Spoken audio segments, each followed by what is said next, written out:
是先看到 IG 有人先来打卡，然后是想说要来看一下，说，哎，这个是有快闪店的部分，看是不是周边可以买。对啊，本身也蛮喜欢的。动漫的部分开始是从以前追了也20年了，所以有快闪店当然是来看一下。今年活动其实有5个重要的看点哦。第一个是我们有12米高的千阳号的气球，第二个呢是千阳号气球晚上会发光，会配合航海王的主题曲，有每半个小时5分钟的这个灯光秀的表演。那第3个重点呢，我们有5个乔巴的这个帽子哦，很可爱，会搭配这乔巴的 FRP 跟大家一起见面。另外呢，我们还有5组拍照的看板。在第5个呢，是我们还有这个快闪店哦。这个海潮庆典，那为我们台南市百跟明年的这个2024台湾灯会首发活动哦做暖身。这个安平港过去的发展，代表这个台南的发展哦。那安平的旧称就是大园哦，就是港口的意思。那以大园这个部分来跟这个航海王来做连结，就晚上的部分，在老街这边的部分可以延长比较多的时间可以营业，那民众也会进来比较多。在交通上面，我觉得可以多加的做配套措施，让民众会比较方便。掌握市政3分钟，台南进步向前冲。欢迎大家来到2023海潮庆典哈。那尤其像我们看我背后这个航海王，就是小朋友、大朋友都很喜欢的。虽然是一个这个充气的玩偶，但事实上它非常吸睛，而且是我们跟这个母公司合作哦。那在台湾的第1次的展出，去年大家记得去年米老鼠家族Mickey 家族就有在这边，今年米老鼠走了，这航海王来了，所以每年都有很多精彩的节目，欢迎大家。而且在这段展示期间，有很多新的惊喜，那欢迎大朋友小朋友一起来哦。更何况中间也牵涉到有加上我们10月21号举办全国运动会，届时人潮一定会更加汹涌，也希望大家一起来假日的时候、平日的时候都很欢迎大家一起来哦。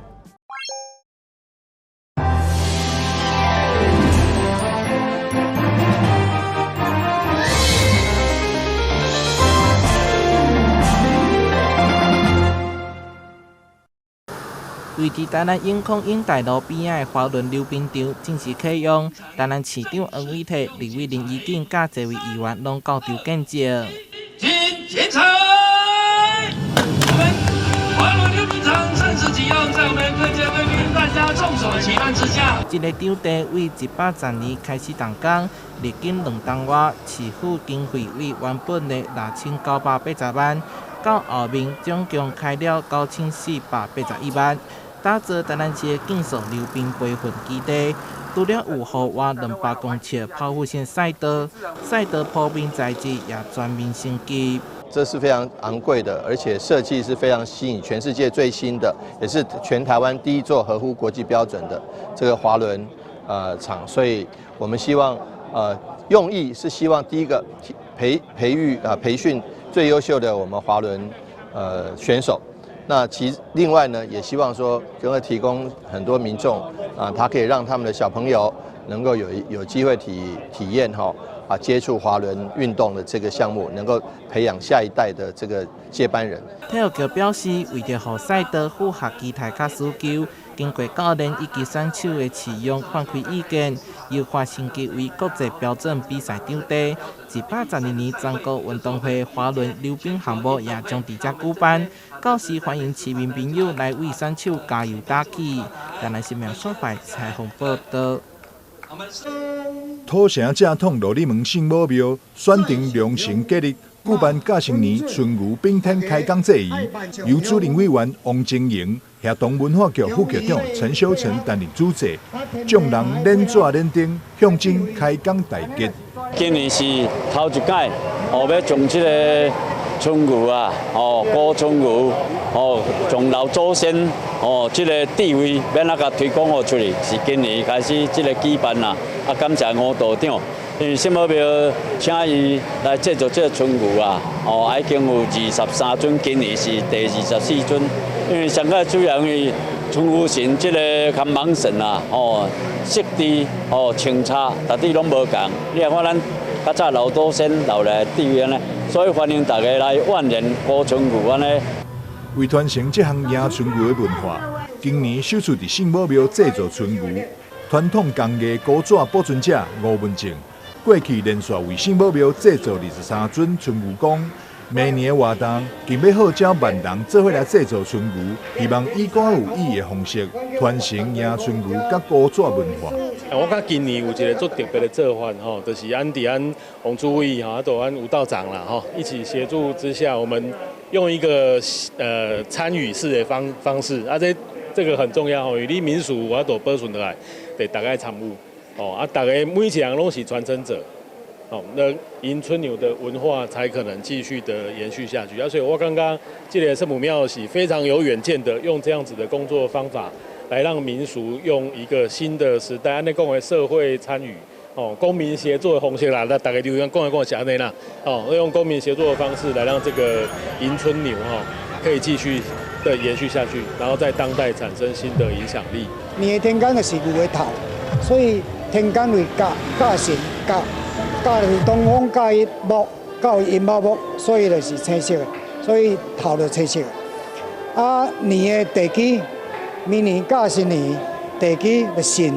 神就是神出抽皮土，中央无忌神出抽皮土，所以身躯就黄的。所以咱若注意看，神出抽皮，若身躯若黄的，就是土声晓要挂。哦，这个有一个符号吼。这次所要制作的春牛，悬4尺，身长8尺，牛尾长1.2尺。吴文正表示，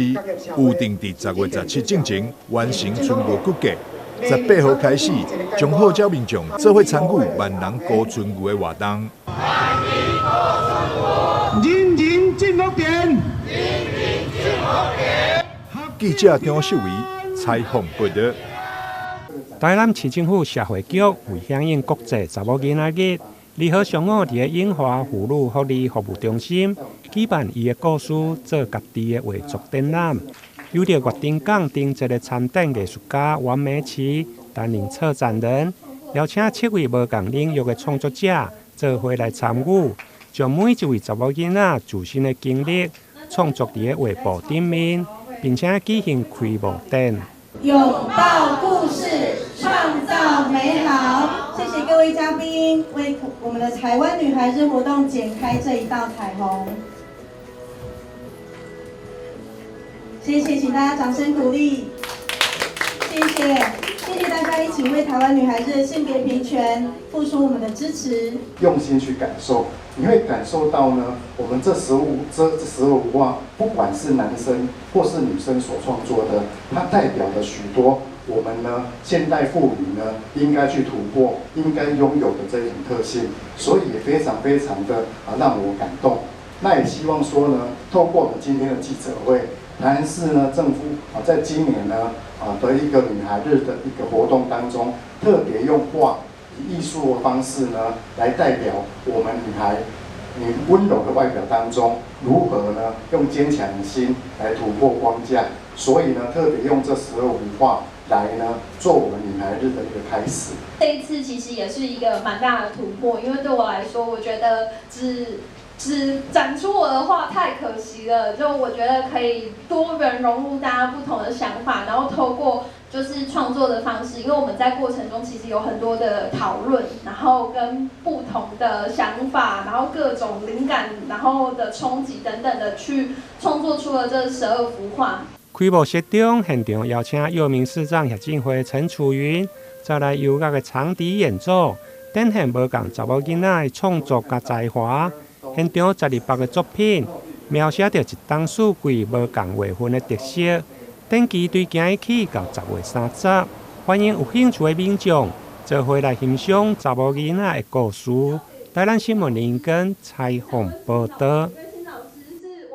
台南市教育局技术组通指挥由新市高小美术班的学生展出上新的25件陶艺作品，原住民民居。以原住民图腾来发想，从平面设计转为立体设计的作品。那总共有25件作品。那这个新市国小的美术班已经有毕业16届。我们主要以4个主轴为目标，第一个就是我们的水墨，然后平面设计、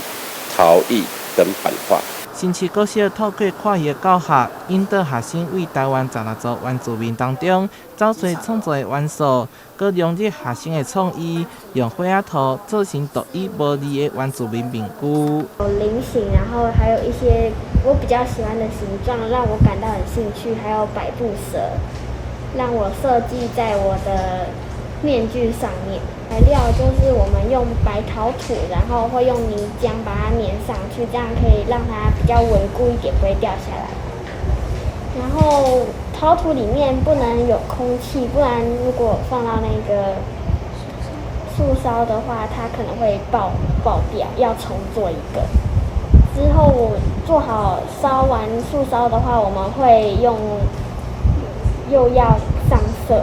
再进去釉烧。那孩子的创意是无限的，每一个面具的作品也是独一无二的。我们在这边很感谢孩子，还有我们的老师，能够一直带领孩子在美感教育里面做一些突破。新市国小第2培育有艺术才能的学生，校长讲，这次受邀展出，代表着教育局对学校的肯定。教育局未来也会持续透过技术督导，鼓励更较侪学生创作。台南新民社会采访报道。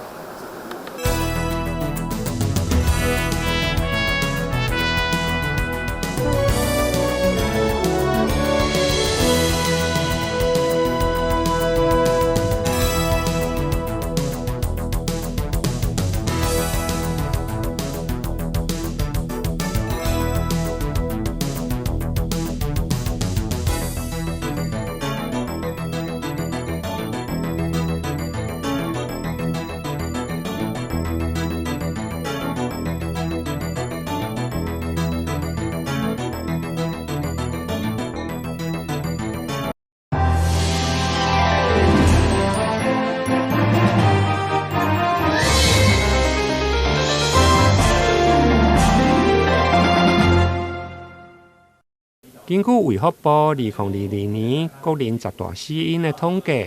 糖尿病排名第6，死亡的人数比前一档还阁增加7.3%。为了帮助糖尿病病人了解家己的身体状况，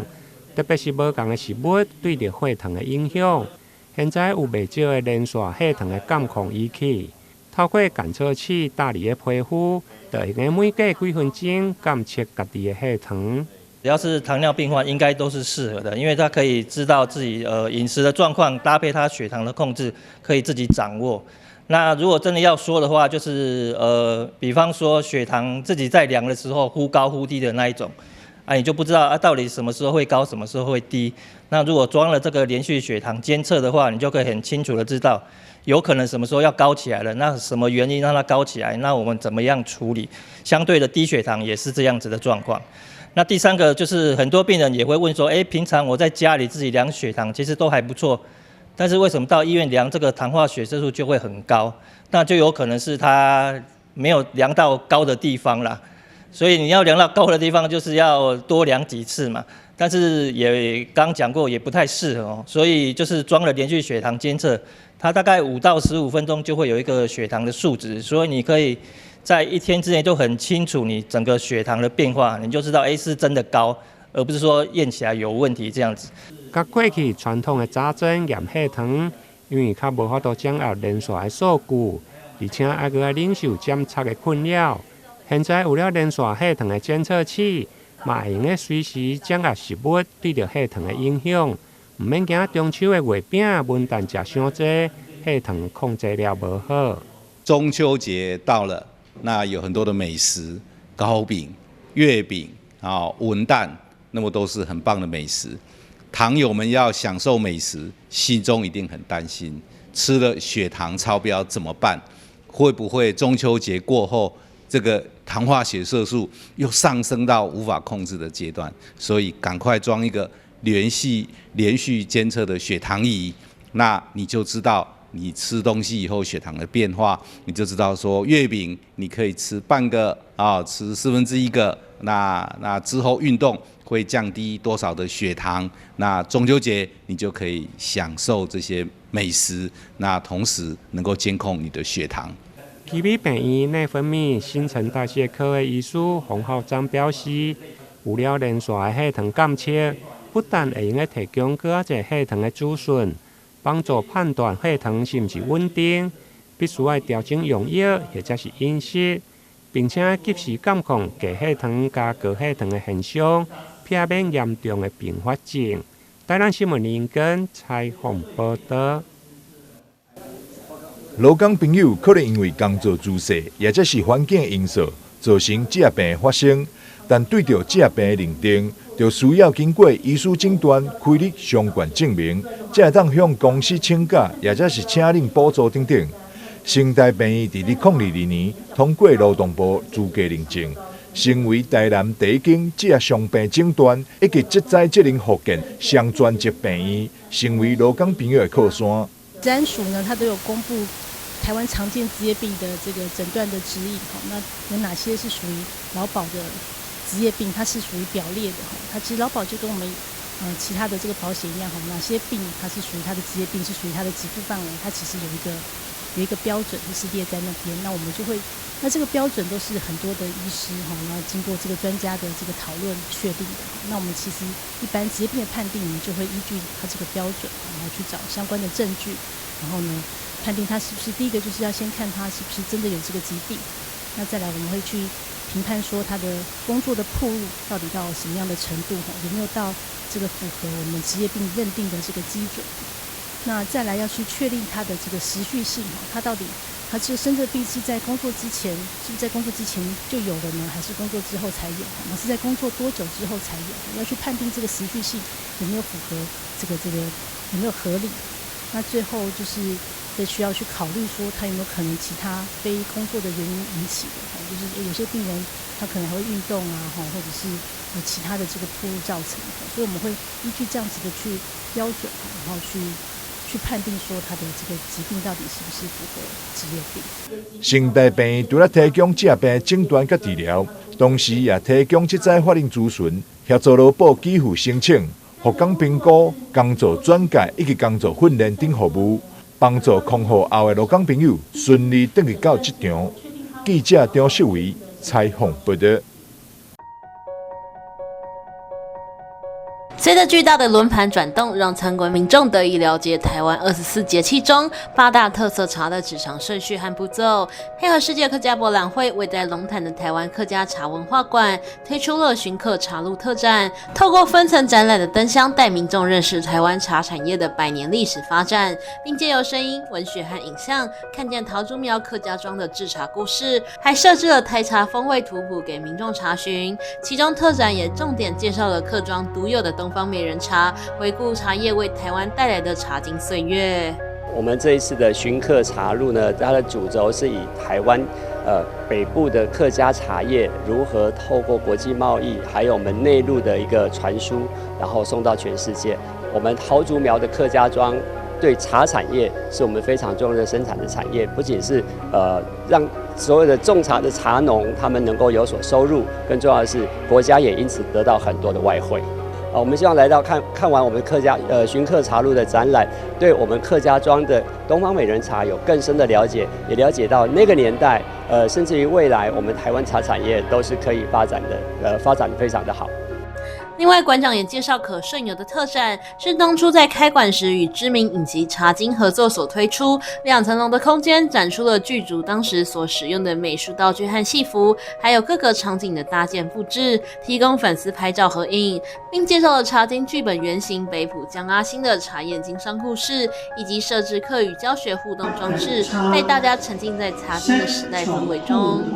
我们茶经特展呢，我们主要介绍民国35年开始到民国54年之间，台湾茶产业在北埔所发生的故事。它的背景呢是以北埔的江阿兴为主轴，那由郭子乾所主演的茶经。那我们在整个茶经特展里面，有很多是属于我们电视剧里面的各种道具跟布景，那是一个非常好拍、好看，而且呢非常具有茶叶知识的一个场景。这边还有个多媒体语音专区，那我们可以跟着我们的影片，跟着学剧情中的主角呢来学客家话。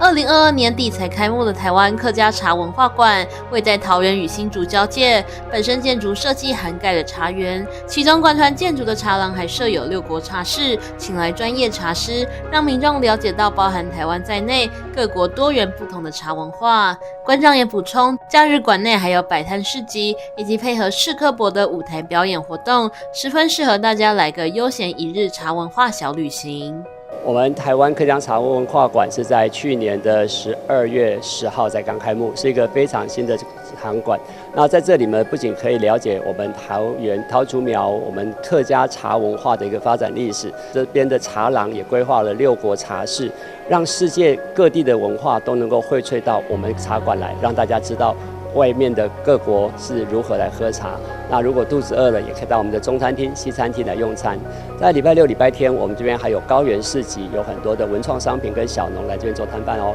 希望大家有时间来台湾客家茶文化馆来度过快乐的一天。世界客家博览会在8月11号开幕，除了2大特色主场馆，也连接桃园在地8个副场馆，希望能让大家看见客家族群的不同面貌。而台湾客家茶文化馆便希望透过特展，带民众认识北部客家庄的茶产业故事，追寻当年台湾跃升世界舞台的茶经时代。记者刘雨婷台湾报道。鸡蛋糕是台湾日常常见的小吃，但您吃过最近具有十足话题性的韩式鸡蛋糕吗？放入面粉、鸡蛋、牛奶，搅拌均匀，再放进烤盘，然后再打1颗蛋，挤入不同口味的配料，1颗韩式鸡蛋糕就可以等待上桌了。就是蓬松感，对，然后就是没有加水的，就是纯牛奶的部分这样。大概都是妈妈带小朋友啦，或是比较年轻一点的部分啊，也有一些就是老一辈吃的他喜欢那种他入口可以即化的部分这样子。特殊的面糊比例让鸡蛋糕外皮内里都很柔软，不论内馅包的是甜的或是咸的，都很速配，一剥开就能看到丰富的馅料。它是属于古早味的香肠，然后口感上就是有包含1颗蛋，然后加切片的香肠，然后下去合烤这样子。夏威夷呢是有那个凤梨丁的部分啊，然后有cheese跟玉米，然后有加一点美乃滋，让它口感比较清爽的部分这样。各式各样的口味都有喜欢的客群，例如每逢下课时间，就有许多家长带着孩子购买甜甜的巧克力或芋泥口味，当作放学后的小点心。位于附近的男子加工区也时常大量订购，享受下午茶小确幸。就是里面有包1整颗鸡蛋，然后有加那个 cheese 的部分这样子。最高纪录可以到100多颗，甚至到200有。小小1颗鸡蛋糕吃下肚也不会有罪恶感，所以相当受欢迎。在绵绵细雨的薄暮午后，韩式鸡蛋糕的香气继续飘散在男子的街头。记者吴家伟、李凡飞高雄报道。